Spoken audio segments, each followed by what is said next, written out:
Hello, my friends, and welcome back. Well, before we start analyzing this next article, let's agree to some principles, universal principles. We all have the right to self-defense, right? Yeah. We all have the right, to request or to be concerned with our security in relation with our neighbors and whatever we perceive as an threat. We all have the right to interact with other individuals in this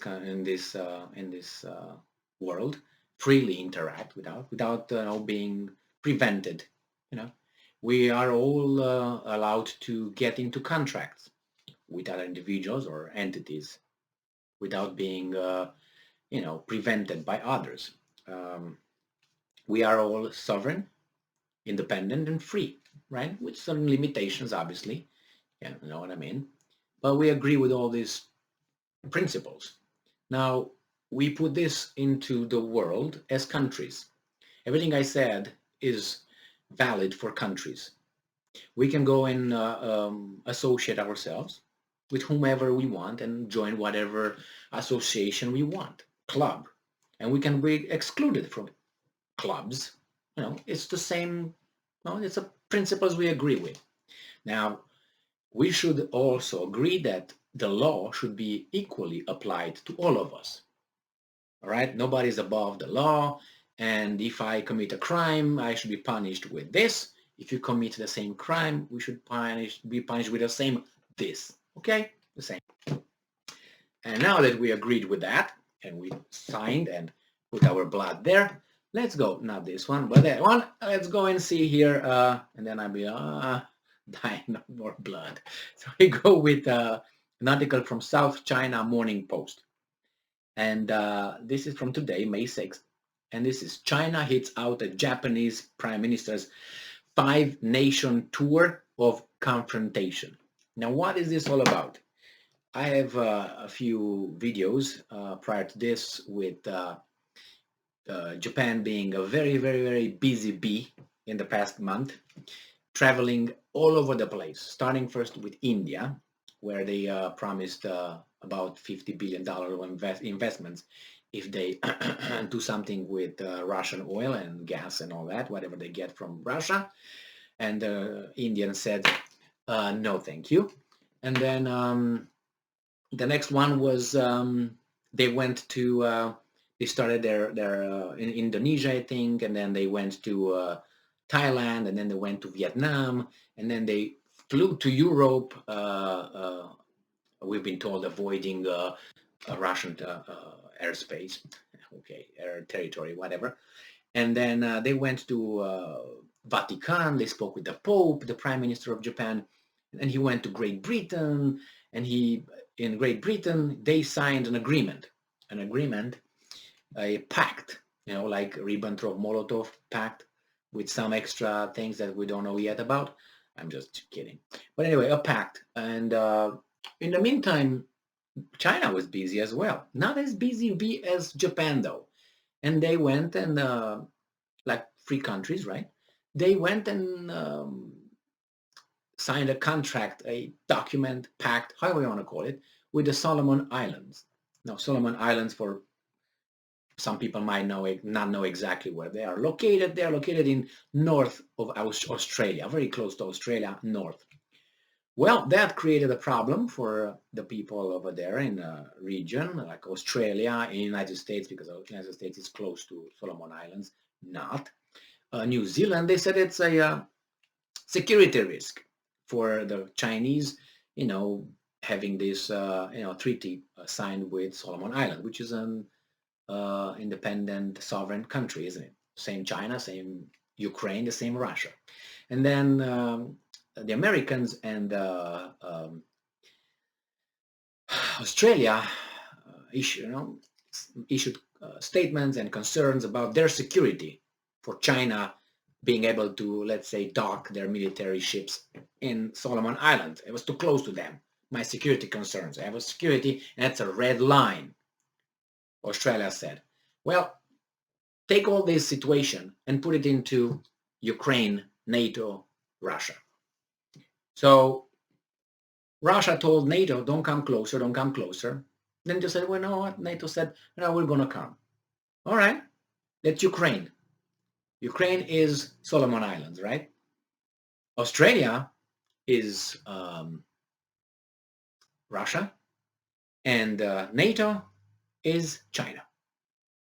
Why this thing is okay with Ukraine, no, I mean, not Ukraine, would be okay for Australia to draw red lines and security concern. I'm concerned, and even United States from across the Pacific came and said they're concerned with the stability of the situation. All right, so now we have Japan went quickly and had this little pact signed with Great Britain for defense purposes and other things. Like we're going to be together in case we attack someone or you're attacked.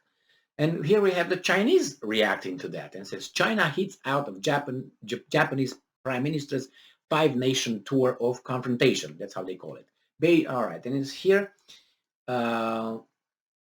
After Tokyo and London signed a landmark pact, that's how it's called, to rapidly accelerate defense and security ties.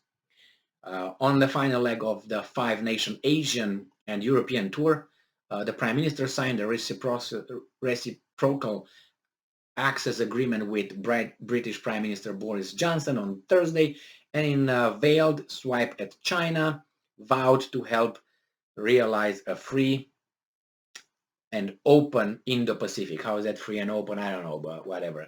Now, because the Chinese did some hanky-panky free.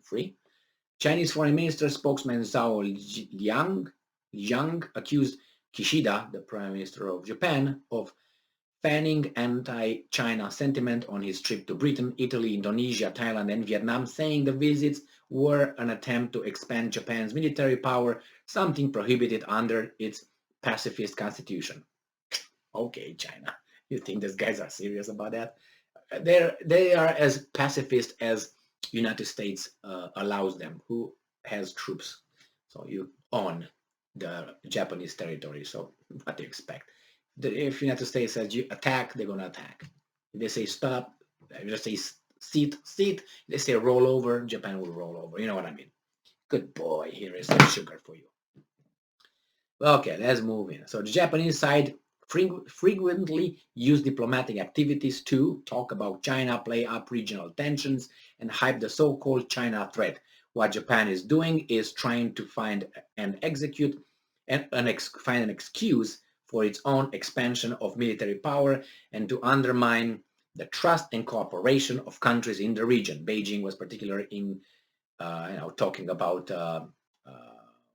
Japan and very incensed by Kishida's comments on Taiwan. So they had some bad talk about Taiwan too. He vowed that Japan and its allies would never tolerate an unilateral attempt to change the status quo by the use of force in the Indo-Pacific, especially in East Asia. The status quo agreed by a few countries, not by everybody. That's the status quo. And these guys don't like the status quo. They want to change the status quo. So there you have it. And change it by what? By free association, right? That I was talking about. Solomon Islands, China. Nah, that changes the status quo. So no. Ukraine may be East Asia tomorrow, the Japanese Prime Minister warned. Yes, very much. Very much I can see that. And then he said, linking Taiwan, which Beijing sees as a runaway province, to Ukraine, which Russia invaded, blah, blah, blah. Zhao said China firmly opposed Prime Minister Kishida's assessment. The Taiwan issue is entirely China's internal affair and cannot be compared with the Ukraine issue, but it will be, don't worry. I'm waiting. Japan bears historical guilt towards the Chinese people on the Taiwan issue and should be more cautious in its words and deeds and had absolutely no right to make such irresponsible remarks. Okay, well, I personally foresee something of the same kind in Ukraine, what happened in Ukraine to happen in East Asia. A little provocation, a little too much this and that, and here we go again. That's going to happen. The problem is, you see how this happens? And Japan must understand that, but they don't, because they are a tool of their masters of cross-Pacific, Zimbabwe. Uh, they're going to be used, like Ukraine is used by NATO to kill its own people with the Russians together to fight for something that actually behind is NATO. The same thing here. Japan or whomever will be used by other people who will indirectly be involved, not directly. Like, for instance, NATO in Ukraine. They help these guys with almost everything but people shooting and driving tanks or flying airplanes and so on, almost with everything. They're over there. I wouldn't expect, we're going to find out about to exact extent these guys were involved, NATO. But they use it, but they're not part of the war. So they're like punching you, but you can't punch back, Russia. So the same here. They're going to use probably Japan or whomever. It's a possibility. Without China being able to actually retaliate directly to the handlers, they will just retaliate, will be Japan, China, something over there, South Korea, North Korea, whomever, something like that. And the real handlers will be far away and say, no, no, no, we're not involved. Here are some weapons. Here's some trainers. Here's some advisors. Here's some airplanes. Here's some money. Here's some political support. We're not involved whatsoever. Hit them, them. Not us. Not us. That's what happens in Ukraine. Because I think you're involved in war if you really support like that a country. But what is Russia going to do? Start fighting NATO? That would be the end of the world. And this is probably these guys, our handlers are, counting on that the Russians will say, okay, we're not going to go that far. So what are the Russians going to do? Fight this attrition war, whatever it is. Just fight every day with their cousins, brothers, how you want to call them. For what? For third-party interest. And you have Zelensky, which is the fifth party interest, the tool. Thank you very much for being with me again today. Stay strong, stay smart, look for the truth, and be just.